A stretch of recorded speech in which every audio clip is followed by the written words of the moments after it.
and here we are again continuing this playthrough of Order and Opportunity. So we just took the Russian turn and now ready to start the Chinese turn. So again, as is now by now familiar, we go here onto the development, onto the action phase track to start with the development phase. Draw a card and we get a neutral event for Levant. And so we simply place it into the free slot here, the last remaining for the Middle East. And immediately these event effects are available to anyone who wishes to play a political action card to trigger either of the event effects there as detailed on the card. Opportunity. So did the Chinese position themselves for resolving anything? Yes, we did. I'm playing the authoritarian bloc, the Russians as the major power and the Chinese as the so-called minor power. So we did increase our political influence here sufficient to resolving the militant Islam question here in Asia Pacific. So we just take that opportunity onto our player mat and immediately draw a replacement Central and East Africa, and there is a free slot, so we drop that in there.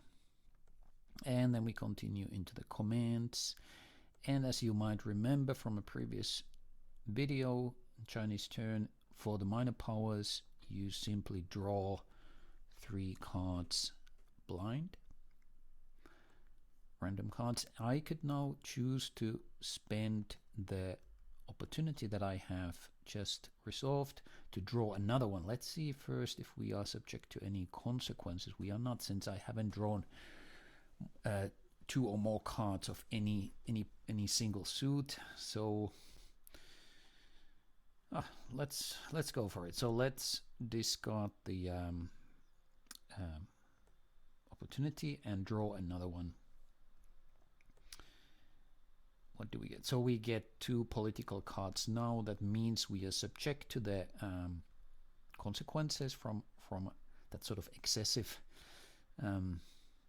action, and the consequence is as shown here on the map. Here is a printed reminder for the political action. It's a terror threat increase, so we drop a terror threat marker into China. The terror threat check passed already during the previous turn, so we are okay for the time being, but there could also always be a surprise coming out of the development draw deck, maybe an extra terror threat check. I know there are such cards in there, at least one.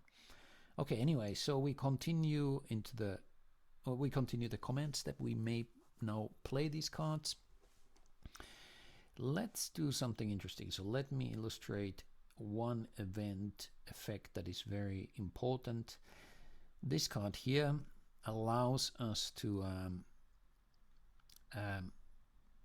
basically remove terror threat levels, and if we roll, and the good thing is, additional good thing, if I should say, is if you roll 4, 5 or 6, you may play an additional command. That means I may for the minor powers just draw an additional card and sort of include it in my hand. That could be one option. I could get rid of the terror threat there immediately. That, however, doesn't seem so urgent to me at this moment. I could position myself here in Asia Pacific to challenge the US military presence there.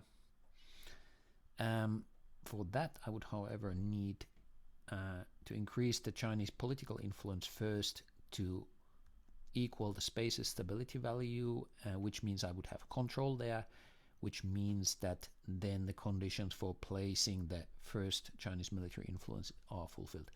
And I can do that. I can do this with one of my political cards that I also happen to draw. So let's spend this card first to increase Chinese political influence by 1. Cost is 1 resource for selecting the space. And then we immediately use this card to place military influence into the space. We've already paid the space selection cost, so we are okay. And yes, so that is that. And then finally we have these 2 cards remaining. What good can we do with political influence? Well, we could certainly play this political influence card to increase our influence in South Asia by 1. That sets us up for the opportunity, and which means 1 more card played next time. For this space, I also pay the space selection cost. And then finally, I have a cultural action card remaining. Let's think about what to do with this. I'm probably using it to increase the Chinese world order. We are in the penalty zone here, so to speak. So paying the space selection or the track selection cost in this case to increase the Chinese world order contribution by 1. So we are engaging in some sort of diplomacy, as opposed to increase and reassert our commitment to the rules-based world order. We already played this card, but the event option on this is quite exciting as well. You basically draw 2 cards from the Chinese deck and then choose one of them to play. That can sometimes be an exciting moment when you get a good card and then it's just exactly what you needed. But anyway, so we've played everything from the Chinese hand, and so we discard, send them back into the Chinese discard. And as with all the minor powers, the planning and the discard and refill phases do not take place at all. So that is the Chinese turn.